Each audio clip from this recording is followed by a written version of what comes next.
بدأت قصتي مع الملاكمة هو إنه كنت عم بدور على رياضة، أنا بكره أروح على الجيم. اكتشفت هاي الملاكمة من خلال صف بنادي رياضي، ودخلتها بهدف إنه رياضة عادي مش احتراف أو بطولات. بس صار في بطولة المملكة، الكوتش تبعي قال لي ادخلي ولازم تشاركي. شاركت وفزت، فبعد ما فزت خلص صار انه يعني حطت لي هدف بحياتي انه على ال 24 قدرت افوز بطولة المملكة، فرح اضل اتدرب عشان دائما افوز واكون باحسن وجه. اكبر تحديات للملاكمة هي انه لازم الواحد يكون عنده ثقة بالنفس، لياقة بدنية عالية، قوة استحمال وردة فعل سريعة.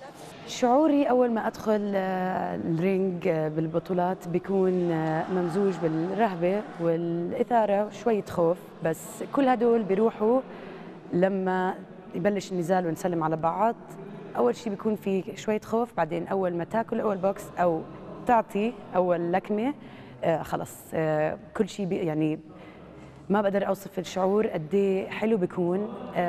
وانا جوا الرينج بفكر ان انا كنت ثقيله وضرباتي خفاف وبعتذر من الكوتش بس انزل، بس لما احضر الفيديو بلاقي انه عملت منيح.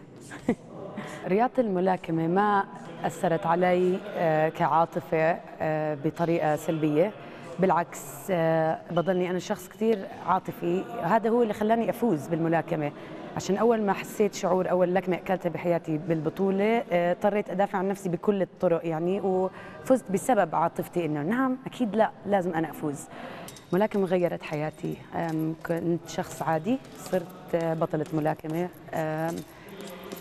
تعني لي كل شيء. طموحي هو أنشر رياضة الملاكمة بالوطن العربي، ويصيروا البنات لما يشوفوا إيش أنا قدرت أعمل بوقت قصير أكون مثل لهم إنهم يعملوا، ونصير كلنا إنه فخورين فيهم إنجازات النساء العرب برياضة الملاكمة بالعالم.